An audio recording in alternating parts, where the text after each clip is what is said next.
गुड़मपल्ली गांव के सर्वे क्रमांक 15 में लगभग 158 एकड़ जमीन उपलब्ध है और उस जमीन पर अटल बिहारी वाजपेयी कॉलेज को 8 एकड़ भूमि आवंटित की गई है।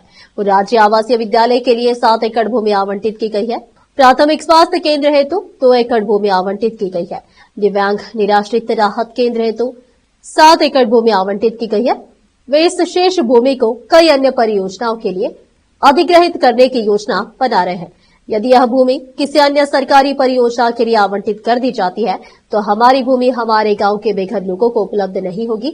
इसलिए गुड़मपल्ली गांव के गरीबों को सर्वे क्रमांक 15 में सरकारी जमीन पर मालिकाना हक देने की मांग करते हुए मंगलवार 25 फरवरी को बीदर में विरोध प्रदर्शन किया गया।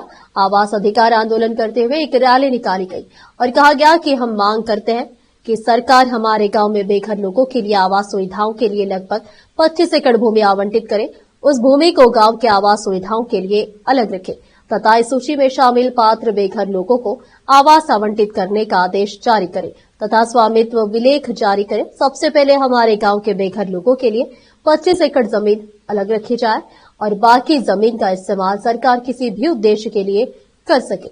हमारे गांव वालों को कोई आपत्ति नहीं है, लेकिन सभी ग्रामवासी हमारे गांव के निवासियों को धोखा देने वाले और अन्य परियोजनाओं के लिए इस भूमि का उपयोग करने वाले भूस्वामियों के खिलाफ है। इसलिए सरकार और विधायक जिला प्रशासन से अनुरोध करते हैं कि इस पर गंभीरता से विचार करें और जल्द से जल्द इस गांव के आवास वंचित सूची में शामिल सभी परिवारों के लिए 25 एकड़ जमीन आरक्षित करें और सभी परिवारों को आवास का अधिकार जारी करें। इस अवसर पर डॉक्टर एमएस शिरोमणि, अध्यक्ष श्रीमती सुधामणि, महिला संचालक संजीव रेड्डी, संचालक लीडर श्रीमती चित्रा गायकवाड़, समाज सेवक और अन्य उपस्थित थे। केपी न्यूज के कैमरामैन महेश टिक्की का कवरेज। अधिक जानकारी के लिए चैनल को लाइक, शेयर और सब्सक्राइब करना ना भूलें। सर नमस्कार, ನಾನು doctor M S Shiromani, social worker. ಸುಮಾರು ಹೋರಾಟಗಳನ್ನು ನಾವು ಮಾಡಿದ್ವಿ ಸರ್. ಬಡವರಿಗೋಸ್ಕರ, ಕಾರ್ಮಿಕರಿಗೋಸ್ಕರ, ದಲಿತರು, ಮಹಿಳೆಯರು, ಮಕ್ಕಳು ಬಹಳಷ್ಟು ಎಲ್ಲೆಲ್ಲಿ ಅನ್ಯಾಯಗಳಾಗ್ತಾ ಇದ್ದಾವೆ ಅದರ ವಿರುದ್ಧವಾಗಿ ಹೋರಾಟ ಮಾಡಿ ನ್ಯಾಯ ಕೊಡಿಸುವಂಥ ಕೆಲಸವನ್ನು ನಾವು ಹೋರಾಟವನ್ನು ಮಾಡ್ತಾ ಇದ್ದೀವಿ. ಈಗ ಇವತ್ತಿಂದ ಈ ಹೋರಾಟದ ಮುಖ್ಯ ಅಂಶ ಏನಂದರೆ ಗೋಡಂಪಳ್ಳಿ ಗ್ರಾಮದಲ್ಲಿ, ಗೋಡಂಪಳ್ಳಿ ಗ್ರಾಮ ತಾಲೂಕು ಜಿಲ್ಲೆ ಬೀದರ್, ಈ ಗ್ರಾಮದಲ್ಲಿ ಸುಮಾರು 15 ಸರ್ವೆ ನಂಬರಲ್ಲಿ 158 ಎಕರೆ ಜಮೀನಿದೆ. ಆದರೆ ಆ ಜಮೀನುಗಳನ್ನು ಎಲ್ಲ ಬೇರೆ ಬೇರೆ ಡಿಪಾರ್ಟ್ಮೆಂಟ್ಗಳಿಗೆ ಮಂಜೂರಿ ಮಾಡ್ತಾ ಇದ್ದಾರೆ. ಕಾಲೇಜು ಅವು ಕಟ್ತಾ ಇದ್ದಾರೆ. ಆದರೆ ಅಲ್ಲಿರುವ ಸ್ಥಳೀಯರಿಗೋಸ್ಕರ, ಸ್ಥಳೀಯರ ನಿವಾಸದಗೋಸ್ಕರ, ಸ್ಥಳೀಯರ ಒಂದು ಸಮುದಾಯ ಭವನ ಆಗಲಿ ಯಾವುದಕ್ಕೂ ಅಲ್ಲಿ ಜಮೀನು ಮಂಜೂರು ಮಾಡ್ತಾ ಇಲ್ಲ. ಸೊ ಒಂದು ವೇಳೆ ಈ 58 ಎಕರೆ ಬೇರೆ ಬೇರೆ ಇಲಾಖೆ ಕೊಟ್ಟಾಗ ನಮ್ಮ ಗ್ರಾಮಸ್ಥರು, ನಮ್ಮೂರವರು, ನಮ್ಮ ಹಕ್ಕು ಆ ಜಮೀನು, ಅವರಿಗೆ ಜಮೀನಿಲ್ಲ. ಈಗ ಮನೆ ಇಲ್ಲ. ಒಂದು ಮನೆಗೆ ಒಂದು ರೂಮಲ್ಲಿ 2 ಕುಟುಂಬಗಳಿವೆ ಸರ್. ಭಾಳಷ್ಟು ಅಲ್ಲಿ ವಸತಿ ಅನ್ಯಾಯ ಆಗ್ತಾ ಇದೆ. ವಸತಿ ಇಲ್ಲ, ಜನರಿಗೆ ಮನೆಗಳಿಲ್ಲ. ಸೊ ಅದನ್ನು ಸರ್ಕಾರ ಯೋಚನೆ ಮಾಡ್ತಾ ಇಲ್ಲ, ಅಲ್ಲಿನ ಪಂಚಾಯತ್ ಯೋಚನೆ ಮಾಡ್ತಾ ಇಲ್ಲ. ಅದನ್ನು ಬಿಟ್ಟು ಬೇರೆ ಬೇರೆ ಇಲಾಖೆ ಕೊಡ್ತಾರೆ. ಅದರಿಂದ ನಮ್ಮ ಉದ್ದೇಶ ಏನು, ನಮ್ಮ ಗ್ರಾಮಸ್ಥರಿಗೆ ನಮ್ಮ ನಿವಾಸನಕ್ಕಾಗಿ, ನಮ್ಮ ಮನೆಗಳಿಗಾಗಿ 25 ಎಕರೆ ಜಮೀನಿನಲ್ಲಿ ನಿಗದಿ ಮಾಡಬೇಕು. ನಿಗದಿ ಮಾಡಿ ತಕ್ಷಣವೇ ಆಲ್ರೆಡಿ ನಾವು ಅರ್ಜಿ ಕೊಟ್ಟಿದ್ದೀವಿ, ಅವರಿಗೆ ಹಕ್ಕುಪತ್ರ ಕೊಡಬೇಕು, ವಿತರಣೆ ಮಾಡಬೇಕು. ಇಲ್ಲ ಅಂದರೆ ಮತ್ತೆ ಮುಂದಿನ ಹೋರಾಟಗಳು ಇರ್ತವೆ. ತಮಗೂ ಗೊತ್ತಿದೆ, ಎಲ್ಲರಿಗೂ ಗೊತ್ತಿದೆ. ಗ್ರಾಮಸ್ಥರು ಇವತ್ತು ಅರಿವಾಗಿದೆ. ಏನೋ ನಮ್ಮೂರಿಗೆ ಒಳ್ಳೆ ಶಾಲೆ ಬರ್ತದ ಬರಲಿ ಅಂದರು ಅವರು. ಆದರೆ ಈ ಗ್ರಾಮಸ್ಥರ ಹಕ್ಕುಗಳನ್ನು, ಗ್ರಾಮಸ್ಥರ ಭೂಮಿಯನ್ನು, ಗ್ರಾಮಸ್ಥರ ಮನೆಗಳನ್ನು ಕಸ್ಕೊಂಡಾಗ ಅವರಿಗೆ ನೋವಾಗ್ತಾ ಇದೆ. ಹಾಗಾಗಿ ಈಗಾಗಲೇ ನಮಸ್ಕಾರ, ನನ್ನ ಹೆಸರು ಸುಧಾಮಣಿ ಅಂತ. ನಾನು ಸಮಾಜ ಸೇವೆಯನ್ನು ಮಾಡ್ತೀನಿ 10 ವರ್ಷದಿಂದ. ಭಾಳಷ್ಟು ಮಹಿಳೆಯರಿಗೆ ಭಾಳಷ್ಟು ಹಕ್ಕುಗಳನ್ನು ಕೊಡಿಸೋದಕ್ಕಾಗಿ ನಾವು ಭಾಳಷ್ಟು ಹೋರಾಟಗಳನ್ನು ಮಾಡಿದ್ದೀವಿ.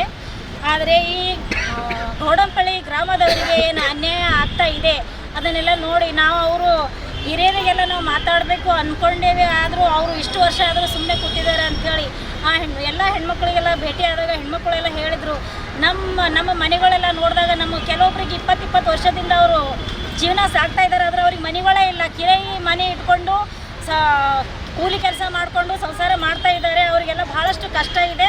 ಆ ಗ್ರಾಮಸ್ಥರಿಗೆ ಅವ್ರದ್ದು ಹಕ್ಕು, ಅವ್ರ ಭೂಮಿ ಅವ್ರಿಗೆ ಕೊಡಬೇಕನ್ನೋ ನಿಟ್ಟಿನಲ್ಲಿ ನಾವು ಇವತ್ತು ಹೋರಾಟ ಮಾಡ್ತಾ ಇದ್ದೀವಿ. ಈ ಹೋರಾಟಕ್ಕೊಂದು ನ್ಯಾಯ ಕೊಡಬೇಕು. ನಮ್ಮ ಈ ಗ್ರಾಮಸ್ಥರ ಕಡೆಯಿಂದ ವಿನಂತಿ ಇದೆ. ಎಲ್ಲ ವ್ಯಕ್ತಿಯರು ಕೂಡ ಅದಕ್ಕೆ ಬೆಂಬಲವಾಗಿ ಬಂದಿದ್ದಾರೆ. ನಾವು ಯಾರಿಗೂ ಹೇಳಿಲ್ಲ, ಬಟ್ ಅದು ಬೆಂಬಲವಾಗಿ ಬಂದಿದ್ದಾರೆ.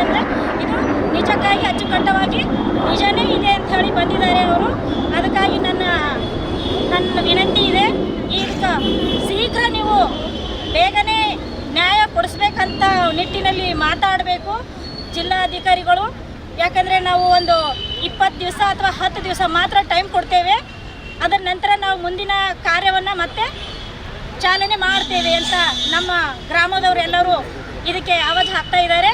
ದಯವಿಟ್ಟು ನೀವು ಇದನ್ನು ನಂಬಿಸ್ಕೊಂಡು.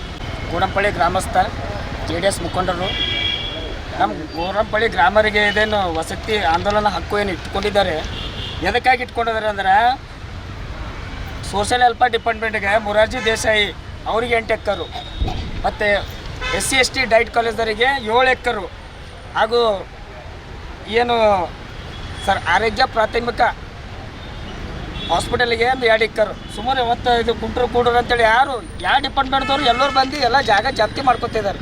ಇವತ್ತೊಂದು ಸ್ಮಶಾನ ಭೂಮಿ ಅದ ಅಂತಂದ್ರೆ ಅದು ಕಿತ್ಕೊಂಡ್ರೆ ಸರ್, ಅಲ್ಲಿ ಹೋಗ್ಲಿಕ್ಕೆ ಜಾಗ ಇಲ್ಲ. ಒಂದು ಯಾರು ಸತ್ತರು ಉಳೋರು ಈಗ ಊರು ದೊಡ್ಡದಾಗ್ತಾಯಿದೆ. ನಮ್ಮ ಸ್ಮಶಾನ ಭೂಮಿ ಸಮೇತ ಇಲ್ಲದಂಗೆ ಒಂದು ಗ್ರಾಮ ಪಂಚಾಯತ್ ಸದಸ್ಯರಿಗೆ ಅರಿವು ಇಲ್ಲದೇ ಎಲ್ಲರಿಗೆ ಸಿಗ್ನೇಚರ್ ಮಾಡಿ ವಸತಿ ಗೃಹ ಆಗಲಿ ಕಾಲೇಜ್ ಆಗಲಿ ಸರ್ಕಾರಿ ಫೆಸಿಲಿಟಿ ಮಾಡಿಕೊಟ್ಟಿದ್ದಾರೆ. ಇವತ್ತು ಒಂದು ಮನೆಯಲ್ಲಿ ಇವತ್ತು ಗೋಡಂಪಳ್ಳಿ ಗ್ರಾಮಸ್ಥರಲ್ಲಿ ಒಬ್ಬೊಬ್ಬರು 5-5 ಕುಟುಂಬಸ್ಥರಿದ್ದಾರೆ. ಇವತ್ತು ಯಾರು ಒಂದೊಂದು ಮನೆಯಲ್ಲಿ ಇವತ್ತು ಜೀವನ ಮಾಡ್ತಾಯಿದ್ದಾರೆ. ಇವತ್ತು ನಮ್ಮ ಊರು ನಮ್ಮ ಭೂಮಿ ನಮ್ಮ ಹಕ್ಕು, ಅವ್ರಿಗಾಗಿ ವಸತಿ ಗೃಹಗಳಿಗೆ ಆಗಿ ಇವತ್ತೇನು ಅವ್ರಿಗೆ ಯಾರು ಗಡ ಬಡವರೇನು ಕಾಣ್ತಿದ್ದಾರೆ, ಇವತ್ತು ಯಾರಿಗೂ ಮನೆ ಇಲ್ಲ ಸರ್. ಅದು ವಂಚತೆ ಅಂತ ಇವತ್ತು ಎಲ್ಲರೂ ಬಂದಿದ್ದಾರೆ. ಇವತ್ತು ನ್ಯಾಯ